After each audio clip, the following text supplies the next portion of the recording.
Per video ini dibuat, IHSG udah balik lagi dari angka tertingginya 7.200-an ke 6.700-an. Kalau dihitung secara persentase, berarti secara total IHSG sudah ambles hampir 7%. Nah, biasanya, kalau IHSG-nya aja turun sebanyak itu, saham-saham yang udah kita beli, turunnya bisa jauh lebih dalam lagi. Bisa minus 10 atau bahkan minus 20%. Nah, sebenarnya lagi ada update berita apa aja sih? Kenapa kok IHSG ini kayaknya beberapa bulan terakhir ini berat banget buat naik lagi? Gimana prospek ke depannya? Dan sebagai investor, kira-kira tindakan apa nih yang perlu kita lakukan saat ini? Yuk tonton video ini terus sampai selesai.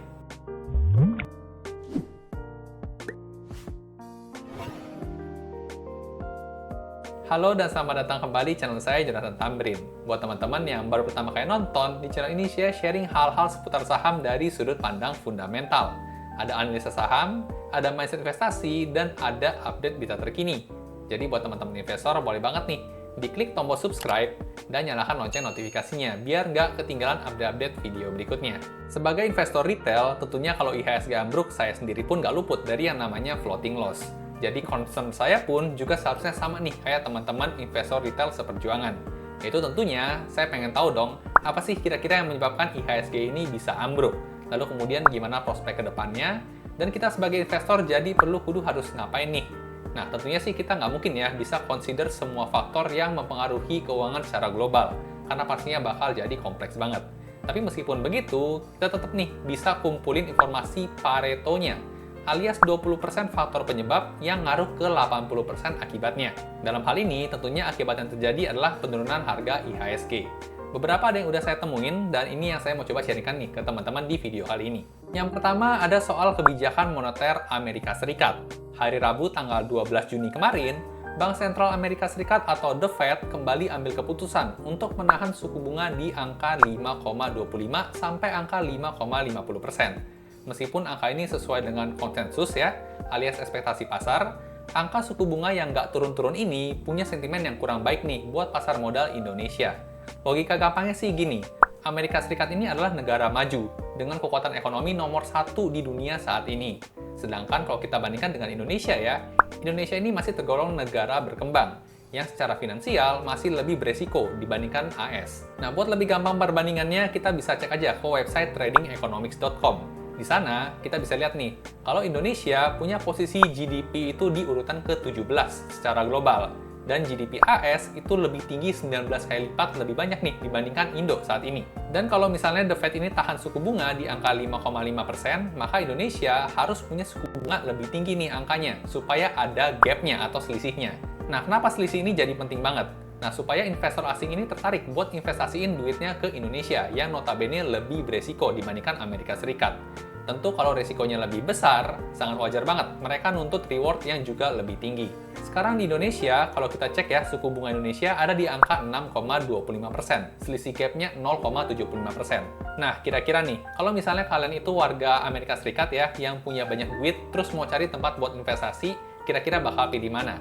Mending di US ya, yang kekuatan ekonomi nomor 1 sedunia, atau lebih pilih di Indonesia, yang di peringkat ke-17 dan selisihnya itu gapnya tipis. Nah, maka dari itu, jadi banyak nih asing yang akhirnya jual investasinya di Indo buat balikin uang mereka ke US, karena suku bunga dan returnnya saat ini lagi tinggi. Nah, tentunya secara otomatis juga rupiahnya dijual buat beli dolar, yang pada akhirnya ngaruh juga ke kurs. Nah, ngomong-ngomong soal asing keluar, ada satu update berita lagi nih, yang lagi hot juga, yaitu 2 hari sebelumnya, yaitu tanggal 10 Juni ya, salah satu bank investasi Amerika Serikat yang bernama Morgan Stanley menetapkan rekomendasi underweight untuk bursa saham Indonesia.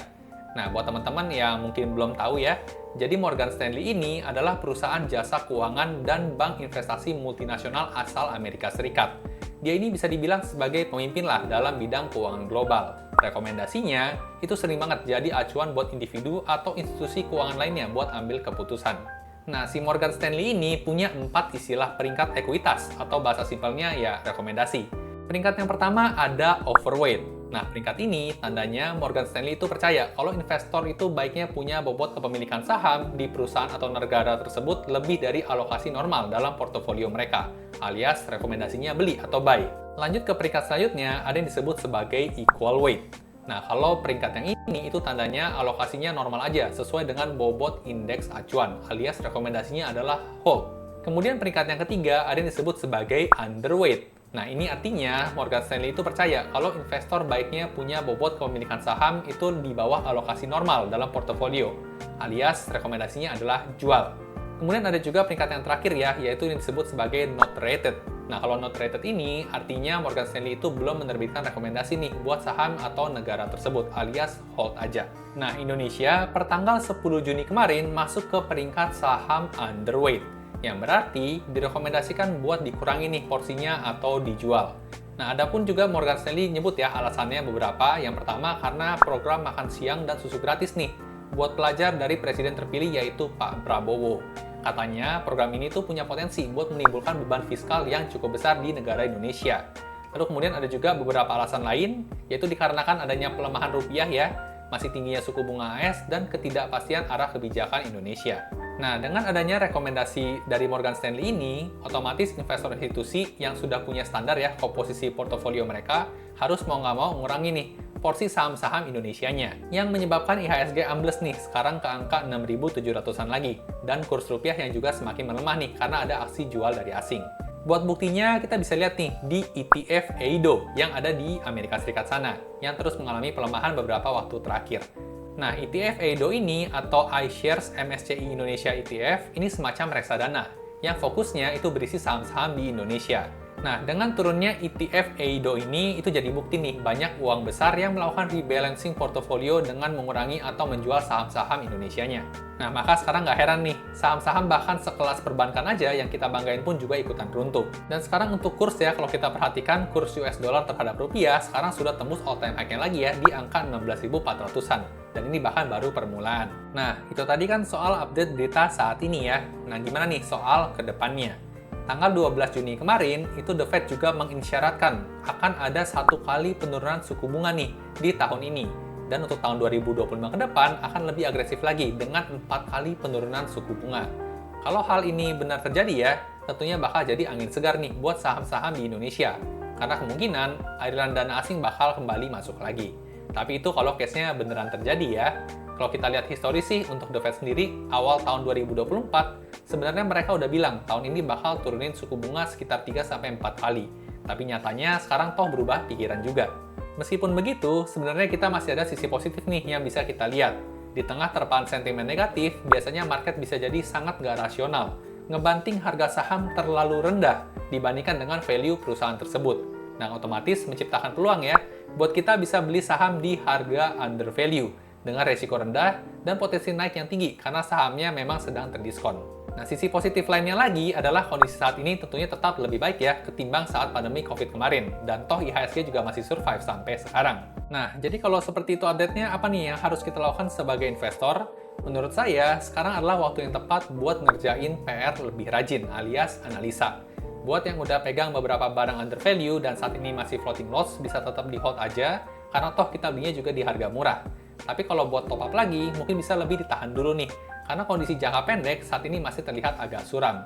Jadi menurut saya, langkah terbaik adalah sekarang kita persiapkan leher ke atas dulu nih, dan amunisi cash buat masuk saat udah ada momen harapannya. Kalau dalam kasus ini, mungkin bisa dibilang momentumnya adalah saat ada kepastian nih, turunnya suku bunga Amerika Serikat. Jangan nunggu nanti-nanti dulu baru belajar, karena belajar itu butuh waktu, dan momen cuma bisa diambil buat mereka yang udah siap aja. Nah, buat teman-teman yang pengen siapin diri buat momen balik arah nanti, tapi masih awam dan mau belajar, saya sendiri ada pre-recorded class, namanya Value Investing Crash Course atau VICC, yang bisa banget bantu persiapin teman-teman jadi value investor. Di VICC, saya akan ngajarin bagaimana mindset seorang investor dan cara analisanya supaya bisa dapat saham under value yang punya risiko rendah tapi punya potensi gain yang tinggi. Tentunya buat kelasnya berbayar ya, jadi memang buat teman-teman yang mau serius aja.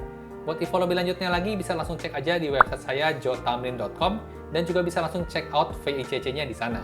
Dan selama 1 minggu ke depan, saya akan kasih diskon khusus nih, potongan 20% buat bantu teman-teman persiapan, pakai kode voucher siap-siap pas check out VICC di website saya. Buat promonya cuma 1 minggu ke depan dan kuotanya terbatas ya, sampai tanggal 23 Juni. Jadi buat yang cepat aja.